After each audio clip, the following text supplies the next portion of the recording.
Hi friends, ನಾನು ಹೇಮಂತ್. ನಾನು ಕನ್ನಡಿಗ, ಕನ್ನಡದ ಕಾವಲಿಗ.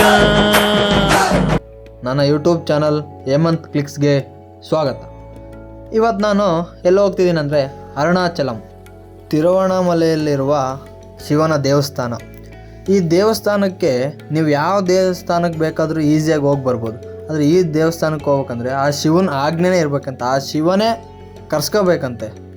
ನಾನು ಮೆಜೆಸ್ಟಿಕ್ ಇದ್ದ ಸ್ಯಾಟಲೈಟ್ ಬಸ್ ಸ್ಟ್ಯಾಂಡಿಗೆ ಬಂದೆ. ಇಲ್ಲಿ 24 hours ಬಸ್ ಇರ್ತವೆ ತಿರುವಣ್ಣಾಮಲೆಗೆ. 1 ಪರ್ಸನ್ಗೆ 222 ಚಾರ್ಜ್ ಮಾಡ್ತಾರೆ.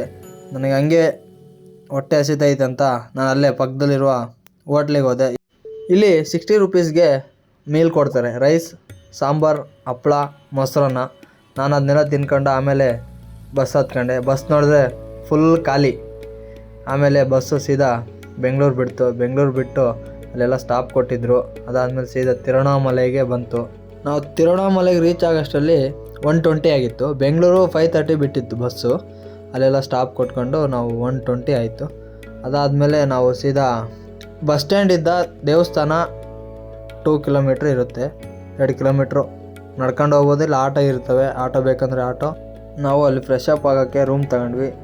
ರೂಮ್ ಬಂದುಬಿಟ್ಟು ಇದು 600. ನಾವು ನೈಟು 2 ಹೋಗಿದ್ವಿ. ಮಾರ್ನಿಂಗು 10ಗೆಲ್ಲ ಚೆಕ್ಔಟ್ ಮಾಡಿದ್ವಿ. 600 rupees ಫ್ರೆಶ್ ಅಪ್ ಆಗೋಕ್ಕೆ. ಚೆನ್ನಾಗಿದೆ.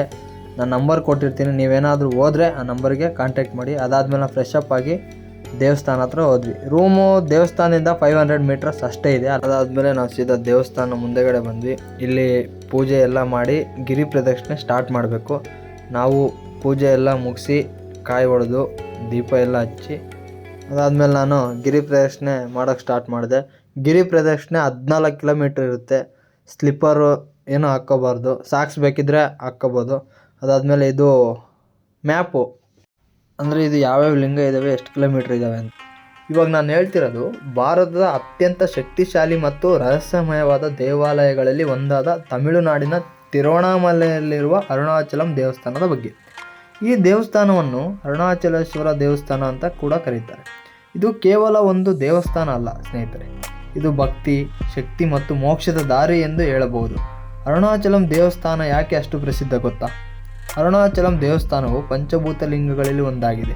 ಆದರೆ ಶಿವನನ್ನು 5 ಮೂಲಭೂತ ತತ್ವಗಳ ರೂಪದಲ್ಲಿ ಪೂಜಿಸುವ ಪರಂಪರೆಯಲ್ಲಿ ಈ ದೇವಸ್ಥಾನವು ಅಗ್ನಿ ತತ್ವವನ್ನು ಪ್ರತಿನಿಧಿಸುತ್ತದೆ. ಇಲ್ಲಿ ಶಿವನು ಅಗ್ನಿ ರೂಪದಲ್ಲಿ ನೆಲೆಸಿದ್ದಾನೆ ಎಂಬ ನಂಬಿಕೆ ಇದೆ. ಅದಕ್ಕೆ ಈ ದೇವಾಲಯವನ್ನು ನೋಡಿದಾಗಲೇ ಈ ದೇವಸ್ಥಾನದ ಹಿಂದೆ ಇರುವ ಅರುಣಾಚಲ ಬೆಟ್ಟವನ್ನು ಶಿವನೇ ಸ್ವಂತ ನಾನು ಇಲ್ಲಿಯೇ ಬೆಟ್ಟದ ರೂಪದಲ್ಲಿ ಇದ್ದೇನೆ ಎಂದು ಹೇಳಿದ್ದಾನೆ ಅಂತ ಪುರಾಣ ಹೇಳುತ್ತದೆ. ಅದರಲ್ಲೂ ಒಂದು ವಿಶೇಷ ನಂಬಿಕೆ ಏನಂದರೆ, ಈ ಬೆಟ್ಟವನ್ನು 1 ಬಾರಿ ಸುತ್ತಿದರೆ ಜೀವನದ ಅನೇಕ ಪಾಪಗಳು ಕಡಿಮೆಯಾಗುತ್ತವೆ. ಈ ಕಾರಣಕ್ಕೆ ಇಲ್ಲಿ ಜನರು ಮಾಡುವ ಅತ್ಯಂತ ಪವಿತ್ರ ಕಾರ್ಯ ಎಂದರೆ ಗಿರಿವಲಂ, ಬೆಟ್ಟ ಸುತ್ತುವ ಪರಂಪರೆ. ಅರುಣಾಚಲಂನಲ್ಲಿ ಪ್ರಸಿದ್ಧವಾದ ಒಂದು ಆಚರಣೆ ಇದೆ. ಅದನ್ನು ಗಿರಿವಲಂ ಅಥವಾ ಪ್ರದಕ್ಷಿಣೆ ಅಂತ ಕರೀತಾರೆ. ಭಕ್ತರು ಸುಮಾರು 14 ಕಿಲೋಮೀಟರ್ ಬೆಟ್ಟವನ್ನು ನಡೆದುಕೊಂಡು ಸುತ್ತುತ್ತಾರೆ. ಇದು ಕೇವಲ ನಡೆಯುವುದಲ್ಲ, ಇದು ಒಂದು ಧ್ಯಾನ, ಒಂದು ಆತ್ಮಶುದ್ಧಿ. ಪೂರ್ಣಿಮೆಯ ದಿನ ಮತ್ತು ಅಮಾವಾಸ್ಯೆಯ ದಿನ ಇಲ್ಲಿ ಲಕ್ಷಾಂತರ ಭಕ್ತರು ಈ ಪ್ರದಕ್ಷಿಣೆ ಮಾಡುತ್ತಾರೆ. ಈ ದೇವಸ್ಥಾನವು ತಮಿಳುನಾಡಿನ ಅತ್ಯಂತ ದೊಡ್ಡ ದೇವಾಲಯಗಳಲ್ಲಿ ಒಂದು.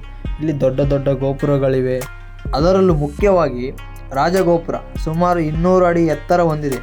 ಈ ದೇವಸ್ಥಾನದ ಒಳಗೆ ಹೋದಾಗ ಒಂದು ಕ್ಷಣಕ್ಕೆ ನಾವು ಹಳೆಯ ಕಾಲಕ್ಕೆ ಹೋಗಿದಂತಾಗುತ್ತದೆ. ಪ್ರತಿ ಕಲ್ಲಲ್ಲೂ ಭಕ್ತಿ ಇದೆ, ಪ್ರತಿ ಶಿಲ್ಪದಲ್ಲಿ ಇತಿಹಾಸ ಇದೆ. ಅರುಣಾಚಲಂ ದೇವಸ್ಥಾನದ ಅತ್ಯಂತ ದೊಡ್ಡ ಹಬ್ಬ ಯಾವುದು ಗೊತ್ತಾ? ಕಾರ್ತೀಕ ದೀಪಂ. ಈ ಹಬ್ಬದ ದಿನ ಅರುಣಾಚಲ ಬೆಟ್ಟದ ತುದಿಯಲ್ಲಿ ದೊಡ್ಡದಾಗಿ ಬೆಂಕಿಯ ದೀಪವನ್ನು ಹಚ್ಚುತ್ತಾರೆ. ಆ ದೀಪವು ದೂರದವರೆಗೆ ಕಾಣಿಸುತ್ತದೆ. ಅದು ಕೇವಲ ದೀಪ ಅಲ್ಲ, ಅದು ಶಿವನ ಅಗ್ನಿ ರೂಪದ ಸಂಕೇತ. ಆ ದಿನ ತಿರುವಣ್ಣಾಮಲೆ ನಗರವೇ ಒಂದು ದೇವರ ಲೋಕದಂತಾಗುತ್ತದೆ. ವಿಡಿಯೋ ಇಷ್ಟ ಆಗಿದ್ರೆ ಶೇರ್ ಮಾಡಿ, ಲೈಕ್ ಮಾಡಿ, ಕಾಮೆಂಟ್ ಮಾಡಿ. ನನ್ನ ಚಾನಲ್ನ ಸಬ್ಸ್ಕ್ರೈಬ್ ಆಗೋದು ಮಾತ್ರ ಮರಿಬೇಡಿ.